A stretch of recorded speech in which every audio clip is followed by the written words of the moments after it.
When I was 14, I was asked to babysit my 3 younger cousins, aged 8, 4, and 1, in an extremely rural and mountainous part of Pennsylvania.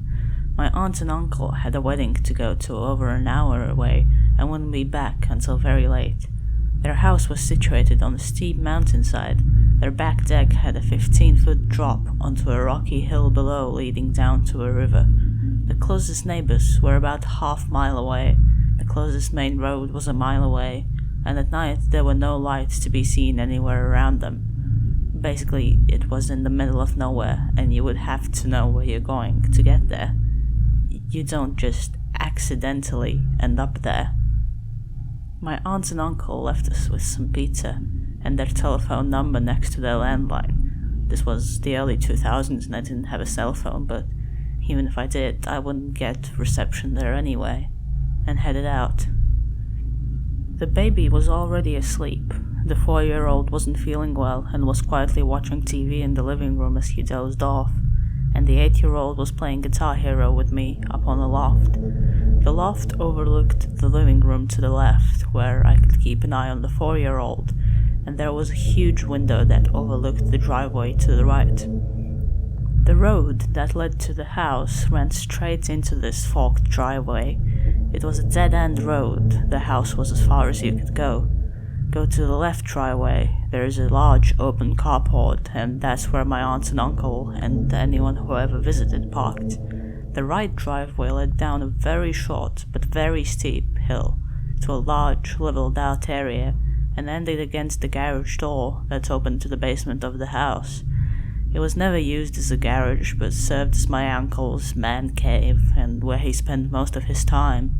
Right beside the garage door, a normal door with a window so you could see right in. But this driveway was exclusively used by the kids as a play area, because it was the only flat, quote-unquote, yard-like area on the property, and being on the mountainside there isn't much room to safely play otherwise. No cars ever drove down there, ever. There are too many toys and bikes in the way, and friends and family knew this. It was about 10 p.m, pitch black outside, no moon to illuminate the area either. My cousin and I were still playing Guitar Hero when headlights caught the corner of my eye. And not my aunt's minivan headlights, huge truck headlights with those roof lights you often see on Jeeps or other off-road trucks. Not only that, the truck was going down the right driveway, the kids' play area. This was not my aunt and uncle. This was not anyone they knew. Panic and dread filled my body. I was a small teenage girl, alone, in an isolated house on a mountain at night, with 3 children in my care. In a terrified voice, I asked my cousin, "Who is that? Jake, do you know whose truck that is?" And then he looked panicked. "No, I'd never seen that truck before," he replied. I quickly ushered him downstairs, still unsure what to do, but the 2 little ones were sleeping down there and I wanted to make sure they were safe. I checked on the baby, and then grabbed the phone to call 911, and then I started to hear the metal garage door being shaken violently. No one ever opened that garage door. More panic fills me. I hear them try the door beside it, the metal doorknob jiggling. No one was actually knocking. It's not like they were checking to see if my uncle was down there.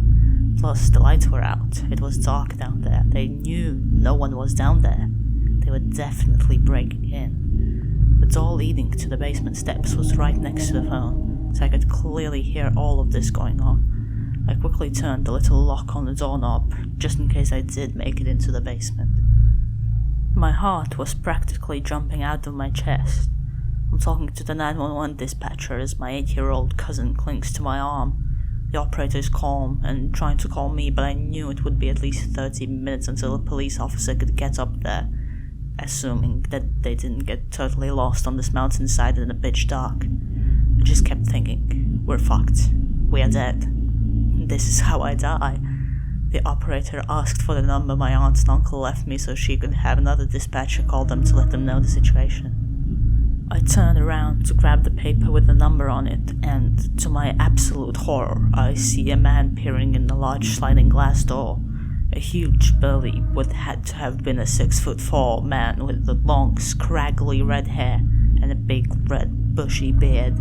And what made it worse, he was grinning at me, grinning in a way that still scares me to this day. Meanwhile, I had to have looked like a terrified deer in the headlights. I was shaking so hard I could barely hold the phone. There was a second man behind him I couldn't see as well. I have no idea what he looked like, but he was equally as tall, but a bit more lanky than the larger man at the glass door. I screamed, "Oh God, they're here!" And before the 911 operator can say anything, my 8-year-old cousin goes, "Mr. Jim?" His voice was very confused. It wasn't like my cousin was happy or even relieved to see him. I asked, "You know who that is?" But before my cousin can answer, I turned my attention to the man in the door. "I'm on the phone with the police," I shouted. I'm grateful he didn't try that door because I do not think it was locked. The man stared at me hard for a moment, eyebrows furrowed, like deciding what he wanted to do next. But he then just backed away into the darkness. What seemed like an eternity later, I saw the truck lights back out of the driveway, and then back down the road until they disappeared. I was still scared shitless, and so was my cousin. He had only met that guy a few times, an acquaintance of his dad. It wasn't like it was a close family friend, and obviously because, again, he went down the wrong driveway. Visitors never go down that way. The 911 operator asked for a description of the man, then told me they had gotten in touch with my aunt and uncle, and they were on their way home. She stayed on the phone with me until a police officer showed up a bit later to make sure the men were gone, and they stayed with us until my aunt and uncle got home, so they could ask them some questions. My uncle was furious, not at me for calling them home early, but at this Mr. Jim guy. He muttered something like, "I'm gonna fuck him up." My aunt was mad at my uncle and told him to tell Jim to never come back again. I didn't know at the time, but my uncle had a drug problem. I don't know what Mr. Jim or his accomplice were doing, or what they would have done if I wasn't on the phone with the police, but that grin was not a friendly one. It was sinister. And again, he also had to have known my uncle was not there, because the basement was dark. He would have seen through the window basement door.